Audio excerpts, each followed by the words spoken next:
Le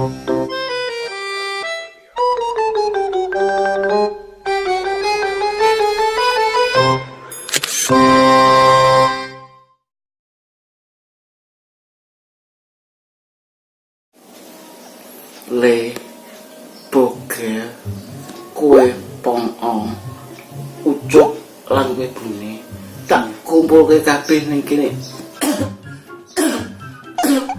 Nyanyi. Aku mau ngomong sesuatu. Awakku ora kuat ya, Le. Mboten kuat enten napa to, Pak? Nek memang mboten kuat, monggo kula surung, Pak. Surung dasu, memang bapakmu ki becak po piye? Jenengan kan wau sanjange mboten kuat to, Pak. Ini lho, Le. Wong awakku lara kabeh maksudku ngono kuwi lho. Oh, mboten kuat lorone to, Pak. Kuntul ning kali betul sekali Le nek aku iki lara.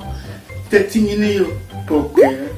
Wong lan ucuk kowe bumi. Aku ngumpuke kowe kabeh meh mbagi warisan. Wow. Alhamdulillah.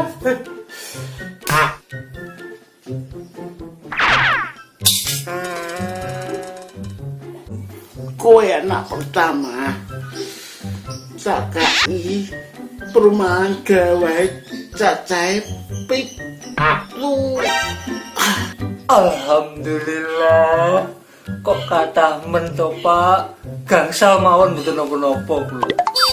Lan kowe sebagai anak kedua tak kai perumahan Citagen cacahe 6 yo, Le. Wow. Alhamdulillah.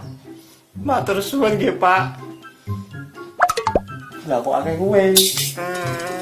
Wis rasa kakean protes. Kowe iki bener-bener dikeki. Kowe kan enak nomor loro to?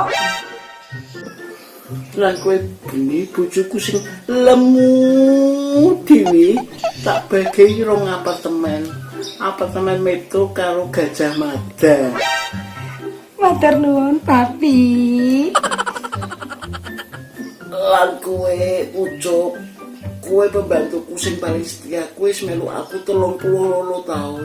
Kowe yo tak bagi asrama putri SK. Ben kowe awet nom yo cuk yo. Matur suwun juragan. Matur suwun lho, Pak. Jenengan iku ternyata kalih lari niku perhatian nggih, Pak nggih. Bagi-bagi warisan. Mboten nyangka lho kula lho, Pak. Lah, Pak. Lah sertifikate pundi? Sertifikat apa? Sabar, Pak, nih alon-alon. Ayan nunggu kumat. Warisanku kuwi mau rute langgananku ngeterke koran Le. Kowe kabeh neruske gaweane bapak ngeterke koran. Hah? Loh, ampun. Jebulane lopor koran to, Pak.